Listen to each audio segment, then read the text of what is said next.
Hi friends, আসসালামু আলাইকুম। W3 soft এবং রুহুল একাডেমির পক্ষ থেকে সবাইকে শুভেচ্ছা জানাই। আমি রুহুল আমিন। আজকে আমরা নতুন একটা টিউটোরিয়াল সিরিজ শুরু করব, যেটার নাম হচ্ছে ওয়ার্ডপ্রেস বেসিক টিউটোরিয়াল 2022।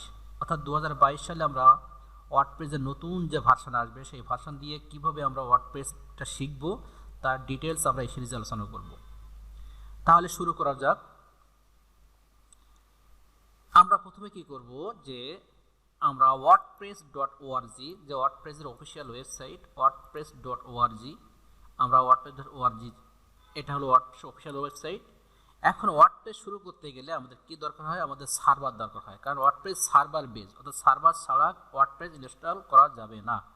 তাহলে আমরা লোকাল সার্ভার ইউজ করতে পারি টেস্ট করার জন্য, প্র্যাকটিস করার জন্য, এবং আমরা অনলাইন সার্ভার ইউজ করতে পারি, যাকে বলে হোস্টিং ইউজ করতে পারি। তাহলে এই মুহূর্তে আমরা লোকাল সার্ভার ইউজ করব। তবে আমরা লোকাল সার্ভার আমাদের অলরেডি সেট আপ করা আছে, এবং যদি আমরা লোকাল সার্ভার সেট আপ করতে চাই তাহলে আমরা এখানে সার্চ করব যে জ্যাম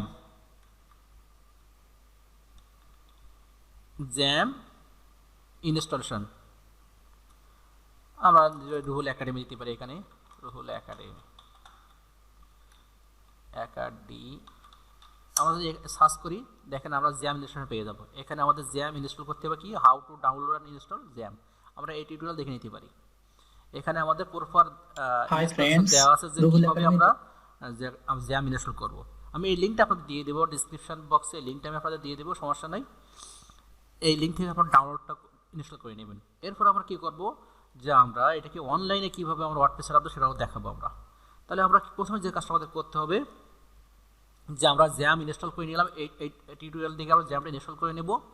এরপর আমরা শুরু করব, কি করব, আমরা জাস্ট wordpress.org এই সাইটটা ভিজিট করব। করার পর এখান থেকে দেখেন কি আছে, এখান থেকে অবশ্যই গেট ওয়ার্ডপ্রেস অর্থাৎ গেট ওয়ার্ডপ্রেসে ক্লিক করলে আমাদের ডাউনলোড লিঙ্কটা আমরা এখান থেকে পেয়ে যাব।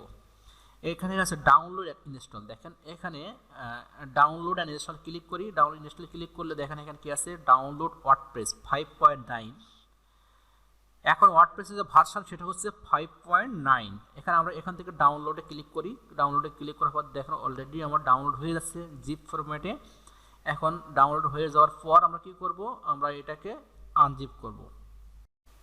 দেখেন অলরেডি আমার এটা ডাউনলোড হয়ে গেছে ওয়ার্ডপ্রেস। আমি জাস্ট এখান থেকে আমি শো করি ফোল্ডারটাকে, এখান থেকে আমি এটা কাট করে নিয়ে আসি। নিয়ে আসার পর আমি কি করব, আমার যেই ফোল্ডার বা ড্রাইভে আমার আমার জ্যাম ইনস্টল করা আছে, এই আমি আমার নিউ ভলিউম, এখানে আমার জ্যাম 2022 নামে একটা ইনস্টল করছি। এর ভিতরে htdocs, যখন জ্যাম ইনস্টল করা হবে তখন আমাদের কাজ হবে আমার htdocs, এর ভিতরে আমরা কাজ করব। এখানে আমি কি করব, আমরা একটা ফোল্ডার তৈরি করব, যেটাকে বলা হয় লোকাল হোস্টের জন্য বলা হয় ডোমেইন, লোকাল হোস্টের ডোমেইন। সুতরাং এর ভিতরে যে ফোল্ডারটা তৈরি করব তার নাম হচ্ছে লোকাল হোস্টের ডোমেইন। এখন আমি এখান থেকে একটা ফোল্ডার তৈরি করি, ফোল্ডারের নাম দিব যে বেসিক, আমি নিব বেসিক বিডব্লিউ দেই, বেসিক ওয়ার্ডপ্রেস বিডব্লিউটি দিলাম, বেসিক ওয়ার্ডপ্রেস টিউটোরিয়াল, তাহলে দিলাম বিডব্লিউটি, বেসিক ওয়ার্ডপ্রেস টিউটোরিয়াল। এর ভিতরে দেখেন আমি কি করব, এইটাই কিন্তু আমার বিডব্লিউটি, এইটাই কিন্তু আমার আপাতত এই লোকাল হোস্টের জন্য আমার ডোমেইন বিডব্লিউটি। এর ভিতরে আমি পেস্ট করলাম, আমি যেটা কপি করে নিয়ে আসলাম। কপি পেস্ট করার পর আমার যে কাজটা করতে হবে, যেহেতু এটা জিপ ফরম্যাটে আছে অর্থাৎ এক্সটেনশন জিপ ZIP আছে, আমি আনজিপ করব। জাস্ট এখান থেকে আমি এক্সট্রাক্ট করতে পারি অথবা আবার আনজিপ করতে পারি। এখান থেকে এক্সট্রাক্ট ফাইল দিলাম, অথবা যাদেরকে জিপ আনজিপ করার জন্য কোনো সফটওয়্যার ইনস্টল করা নাই তারা এখানে জাস্ট এক্সট্রাক্ট ক্লিক করবেন। ক্লিক করার পর আমি এক্সট্রাক্ট করে দিলাম। এখন দেখেন আমার এক্সট্রাক্ট হয়ে যাবে, অর্থাৎ আনজিপ হয়ে যাবে। দেখেন আনজিপ করার পরে যে ওয়ার্ডপ্রেস একটা ফোল্ডার আছে, ওয়ার্ডপ্রেস ফোল্ডারের ভিতরে আমরা এন্টার করব। এন্টার করার পর এখান থেকে যতগুলো ফাইল এবং ফোল্ডার আছে সবগুলো আমি কন্ট্রোল-ই দিয়ে করব, অথবা আমি এখান থেকে সবগুলোকে সিলেক্ট করলাম। করার পর জাস্ট এখান থেকে আমি কাট করলাম। কাট করে এসে আমার যে মূল যে ফোল্ডার অর্থাৎ বিডব্লিউটি বেসিক ওয়ার্ডপ্রেস টিউটোরিয়াল, এর ভিতরে আমি পেস্ট করে দিব। এখন দেখেন যে কাজটা সেটা হচ্ছে যে এই ফোল্ডারটার এই এবং এই দুইটা আমার কোনো দরকার হবে না, আমি ডিলিট করে দিলাম। তাহলে আমার বিডব্লিউটি ফাইলের ভিতরে আমার কি আছে, আমার ওয়ার্ডপ্রেসের সব ফাইল এবং ফোল্ডারগুলো এখানে আছে। এখন আমি কাজ করবো, আমার একটা ব্রাউজার লাগবে, যে কোনোটা ব্রাউজার নিতে পারি। আমি জাস্ট এখান থেকে ব্রাউজার নিলাম, ব্রাউজারে কাজ করবো সেটা হচ্ছে যদি আমরা লোকাল সার্ভারকে আমরা গেট করতে চাই তাহলে আমরা লিখব local host LOCAL local host slash দেওয়ার পর আমি খেয়াল করবো এখানে আমার ফোল্ডারের নেমটা কি আছে, ফোল্ডারের নেম আছে বিডব্লিউটি। এইটাকে আমি কপি করে নিয়ে আসতে পারি অথবা আমি লিখে দিতে পারি। যদি এমনটা হয় যে আপনাদের ফোল্ডার নেমটা অনেক বড় দিচ্ছেন অর্থাৎ বিডব্লিউটি অর্থাৎ সেপারেট কোনো ওয়ার্ড ইউজ করতেছেন তাহলে সেক্ষেত্রে অবশ্যই আপনার আন্ডারস্কোরটি ইউজ করবেন। এটা হচ্ছে বেটার প্র্যাকটিস।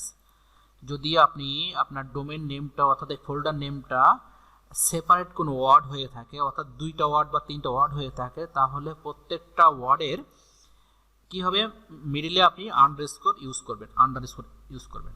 ওকে, এখন আমি এটা কি করব, জাস্ট এখানে দিয়ে দিলাম বিডব্লিউটি দিয়ে আমি ইন্টার দিলাম। ইন্টার দেওয়ার পর আমার সামনে যে ইন্টারফেসটা আসবে এখান থেকে আমরা কি করব সেটা হচ্ছে যে এখানে আমাদের ইউনাইটেড স্টেট অর্থাৎ ইংলিশ ইউনাইটেড স্টেট এটা আছে, এটা ডিফল্ট রাখার পরে আমরা এখান থেকে কন্টিনিউ বাটনে ক্লিক করলাম। এখানে ওয়ার্ডপ্রেস ইনস্টল হওয়ার জন্য 5টা রিকোয়ারমেন্টস আছে। একটা হলো আমাকে বলছে কি যে এই 5টা রিকোয়ারমেন্ট যদি আপনি ফিল আপ করতে পারেন তাহলে অবশ্যই আপনি ওয়ার্ডপ্রেস ইনস্টল করতে পারবেন। তাহলে আর কি আছে, database name, database user name, database password আর ডেটাবেজ হোস্ট আর টেবিল প্রিফিক্স। এই 5টা বিষয় আমাদের ফিল আপ করতে হবে। তাহলে কিভাবে ফিল আপ করবো আমরা, প্রথমে আমরা কি করব, আমরা এখান দিয়ে লোকাল হোস্ট লিখবো, লোকাল হোস্ট, তারপর লোকাল হোস্টের পরে আমরা দিব পিএইচপি অ্যাডমিন, পিএইচপি মাই অ্যাডমিন, এটা দিয়ে ইন্টার করলাম। ইন্টার করার পর জাস্ট এখানে আমার ইন্টারফেস চলে আসবে। তাহলে কি বুঝলাম এখান থেকে যে ডেটাবেজ, প্রথমে আমাদের কি লাগবে রিকোয়ারমেন্ট ডেটাবেজ নেম। তা প্রথমে আমাদের যে হবে এই পিএইচপি মাই অ্যাডমিন আমরা যখন আসবো তো এটাকে বলা হয় যে সার্ভারের অ্যাডমিন প্যানেল অর্থাৎ লোকাল সার্ভার জ্যামের অ্যাডমিন প্যানেল। এখানে প্রথম কি করব, আমাদের কি লাগবে, এখান থেকে প্রথম লাগবে আমাদের ডেটাবেজ। তাহলে এখানে আমরা ক্লিক করি, ক্লিক করার পর এখান থেকে ডেটাবেজ নেম আমরা কি দিব, বিডব্লিউটি ডেটাবেজ দিলাম। দেওয়ার পর এখানে যেটা আছে ডিফল্ট সেটা থাকবে, দিয়ে আমি ক্রিয়েটে ক্লিক করলাম। তাহলে প্রথম রিকোয়ারমেন্টসটা আমাদের ফিল আপ হয়ে গেল। আমরা কি করব, এখন আমরা একটা কাজ করতে পারি, আমাদের ডেটাবেজের নেম হচ্ছে বিডব্লিউটি। দ্বিতীয় রিকোয়ারমেন্টস কি ছিল, যে ডেটাবেজ ইউজার নেম। যখন আমরা লোকাল হোস্ট ইউজ করব অর্থাৎ লোকাল হোস্ট জ্যাম দিয়ে আমরা ইউজ করব সেক্ষেত্রে আমাদের ডেটাবেজের নেমটা কি হবে, ডেটাবেজের নেম বাই ডিফল্ট রুট থাকে। আমরা ইচ্ছা করলে রুটটাকে আমরা চেঞ্জ করে নিতে পারি। তাহলে ডেটাবেজের নেম আছে রুট, তাহলে এটাও আমাদের ফিল আপ হয়ে গেল। এখন যদি আমরা একটা কাজ করি, আমরা একটা ফাইল তৈরি করি, দিলাম ডেটাবেজ নেম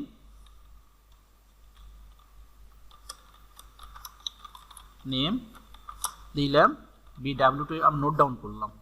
এরপর আছে আমাদের কি আছে, যে আমাদের ডেটাবেজের ইউজার নেম কি হবে, ডিফল্ট ইউজার নেম হবে ডিফল্ট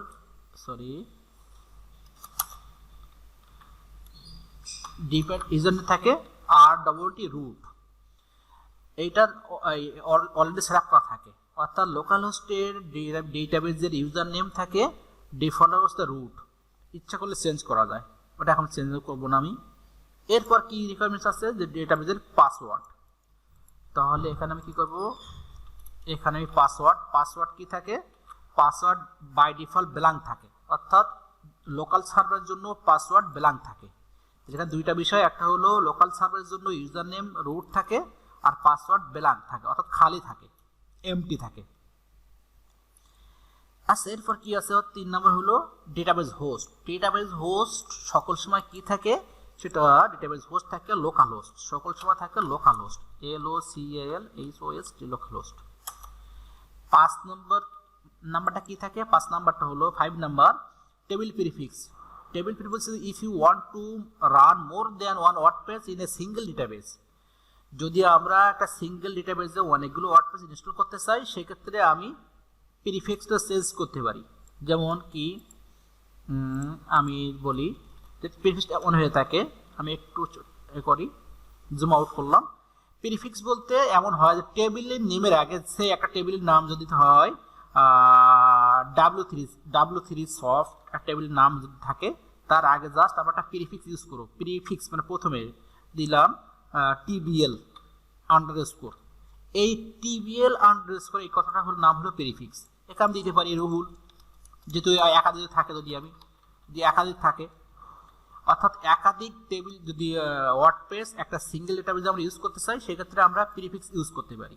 ঠিক আছে, তাহলে বাই ডিফল্ট থাকে কি, বাই ডিফল্ট WP থাকে, অর্থাৎ WP এটা থাকে। কিন্তু WP তে সব যদি WP হয় তাহলে আমি বুঝতে পারবো না কোনটা আমার এই যদি একাধিক আমার সাইট থাকে তা কোনটা আমার কোন সাইটের যে ডেটাবেজ এটা আমি বুঝতে পারবো না। সুতরাং এটাই বলা হয় প্রিফিক্স। তাহলে আমরা প্রিফিক্স ইউজ করি, আমরা এখানে দিব প্রিফিক্স দিব W3।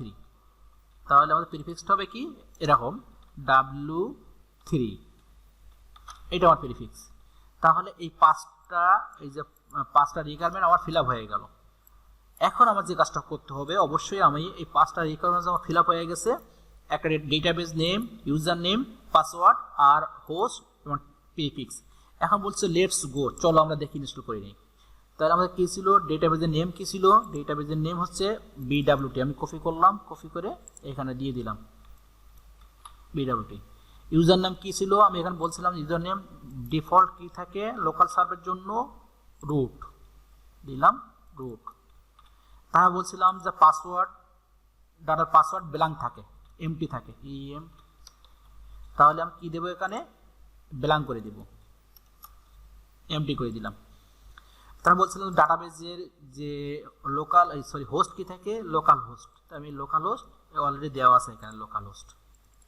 এটা বলছিলাম যে টেবিল প্রিফিক্সটা কি থাকে, বলছিলাম যে এখানে আমি চেঞ্জ করতে চাইছিলাম, এই কপি করলাম, বাই ডিফল্ট এখানে WP আন্ডারস্কোর থাকে, আমি দিলাম W3 আন্ডারস্কোর।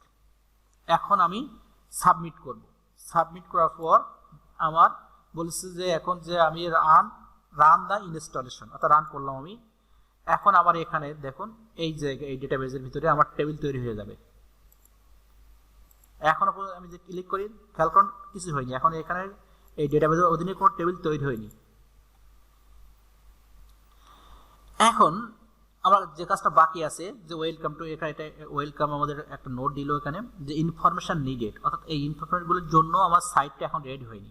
তা আমি দিলাম বেসিক সাইটের টাইটেল বলতে, যেমন এখানে কি আছে, এই উপরে টাইটেলটা আছে ডাউনলোড ওয়ার্ডপ্রেস, এটা টাইটেল বলা হয়। তাই আমার সাইটের টাইটেল দিলাম, এখানে আমরা কি দেব, যে ওয়ার্ডপ্রেস বেসিক টিউটোরিয়াল WO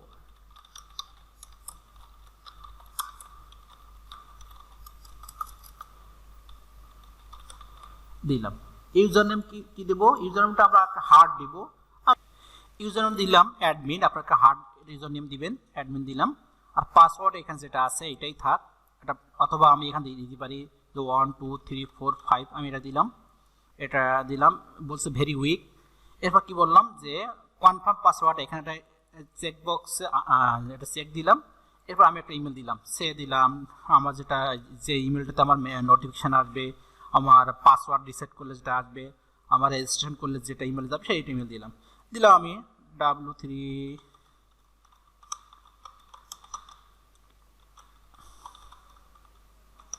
দিলাম, আমার W3 short limited@gmail.com দিয়ে দিলাম।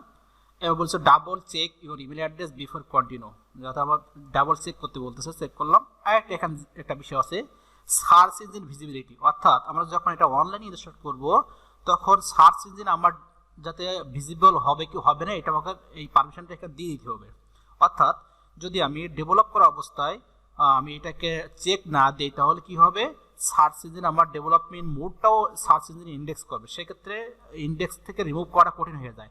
সো যতক্ষণ পর্যন্ত আমাদের কাজ কমপ্লিট না হবে, অর্থাৎ আমার ডেভেলপমেন্ট শেষ না হবে, ততক্ষণ পর্যন্ত আমি কী করবো, এটাকে চেক দিয়ে রাখবো, দিয়ে ইনস্টল ওয়ার্ডপ্রেসে ক্লিক করলাম।